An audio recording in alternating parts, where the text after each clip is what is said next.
Приветствую вас, дорогие друзья, усаживайтесь поудобнее, приятного вам прослушивания.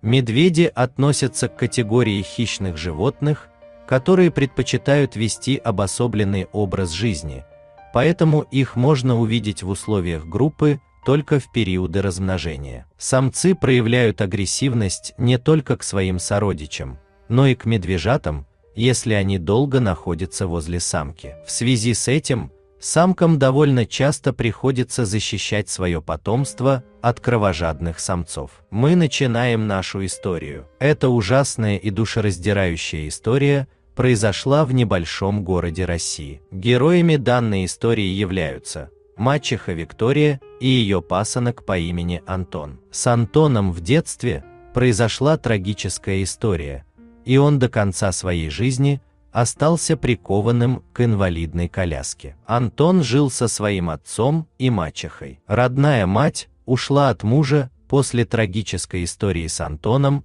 и свалила тяжкое бремя на плечи мужа. Муж долгое время воспитывал сына-инвалида в полном одиночестве, лишь изредка помогали его родители. Но в один день он повстречал женщину, этой женщиной оказалась та самая Виктория, у них закрутился роман, и вскоре они поженились. Ее все устраивало, она любила своего нового мужа и хорошо относилась к мальчику-инвалиду. Муж был на седьмом небе от счастья, наконец-то он нашел ту самую, для которой ребенок-инвалид не являлся преградой. Она постоянно заботилась о ребенке, ухаживала за ним, как за собственным сыном.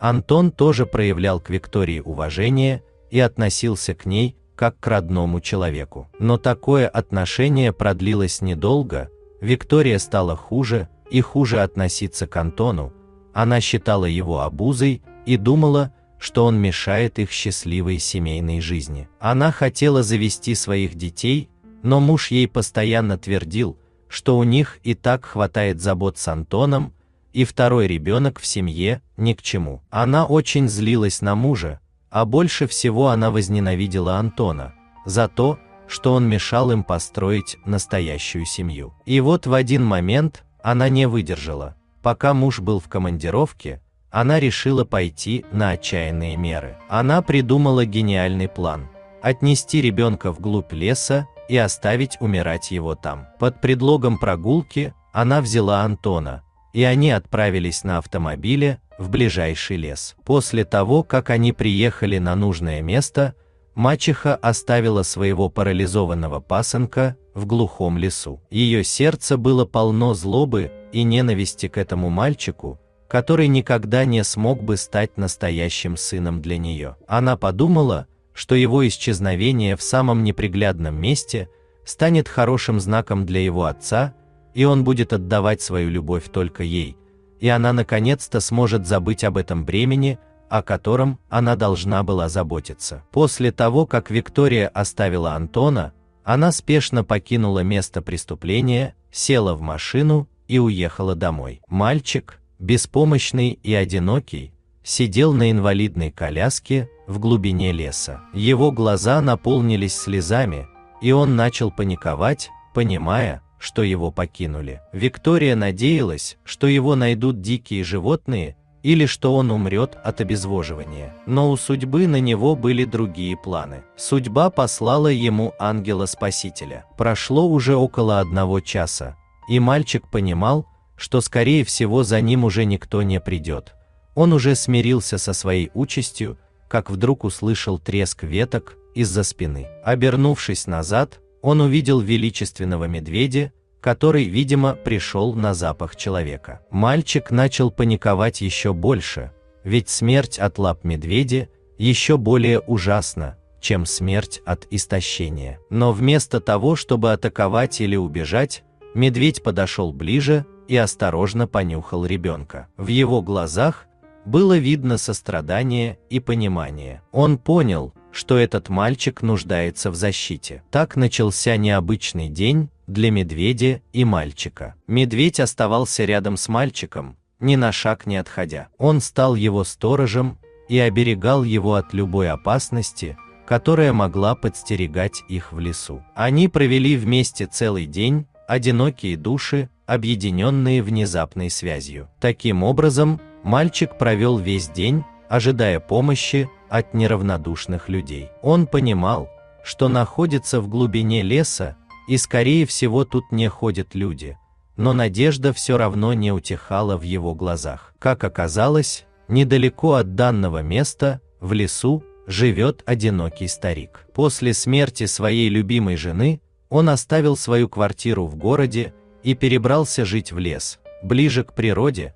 Это была его давняя мечта, но из-за жены он не мог ее осуществить. Но вот когда ее не стало, он все-таки решился на отчаянный шаг и переехал жить из многолюдного города в лесной домик в полном одиночестве. Вечером, когда наступила темнота, старик решил прогуляться по окрестностям леса и заодно собрать себе веток и щепок для растопки бани. Он пробирался мимо зарослей, попутно собирая еловые ветки, как вдруг его взгляд упал на мальчика на инвалидной коляске, который сидел в полном одиночестве. Увидев его одного в таком отдаленном месте, он понял, что что-то не так, и решил проверить, что происходит. Когда он направился к мальчику, чтобы помочь, то из кустов вышел злобный медведь и всем своим грозным видом стал рычать на старика. Старик сильно испугался, но знания дикой природы помогли избежать тяжелых последствий. Он стал громко кричать и махать огненным факелом. Увидев действия старика, медведь испугался и убежал прочь. Лесник остановился рядом с мальчиком и, испытывая сильное беспокойство, подошел ближе. Он был потрясен, увидев, что мальчик был оставлен в этом состоянии, в таком опасном месте. Антон стал рассказывать, что таким образом от него решила избавиться мачеха, что она отвела его в лес, оставила и уехала. После данного рассказа старик отвел мальчика к себе в хижину, там он его накормил, напоил теплым молоком и связался со службами спасения, рассказав всю историю. Спасатели сообщили, что смогут приехать завтра утром, так как дорога до домика старика долгая. На следующее утро старик услышал стук в дверь, это была полиция. Они взяли показания у старика и забрали Антона. Мальчик был спасен благодаря внимательности лесника и заботе медведя. Он был доставлен в больницу, где ему оказали необходимую медицинскую помощь. Вскоре после этого его приемную маму задержала полиция. Полиция связалась с отцом сына, который находился в командировке, и сообщили ему печальное известие. Он прилетел с командировки на следующее утро. Он не мог поверить, что Виктория могла так поступить с Антоном.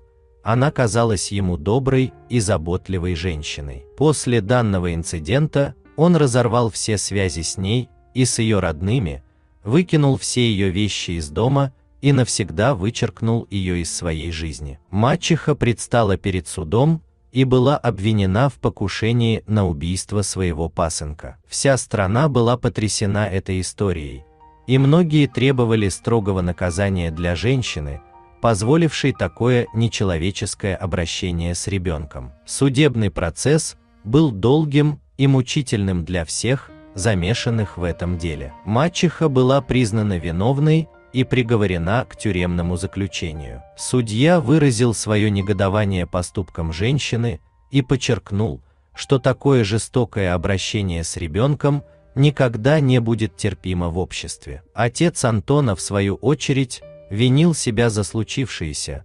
Он много пил и переживал насчет данной ситуации, но его родители помогли ему прожить данный период жизни, и его состояние пришло в норму. И теперь они живут с отцом счастливо, а также иногда навещают старика в лесу, который спас жизнь Антону. Антон очень благодарен ему за спасение, а также он не забывает того медведя, который не стал его трогать, и благодаря такому счастливому стечению обстоятельств он остался жив. Маленький мальчик, благодаря медвежьей заботе и доброте лесника, смог пережить этот кошмар и начать новую жизнь. Его история стала символом силы и выносливости, а также примером того, как даже в самых темных местах мира есть доброта и сострадание. Вот такая удивительная история произошла с Антоном и его отцом.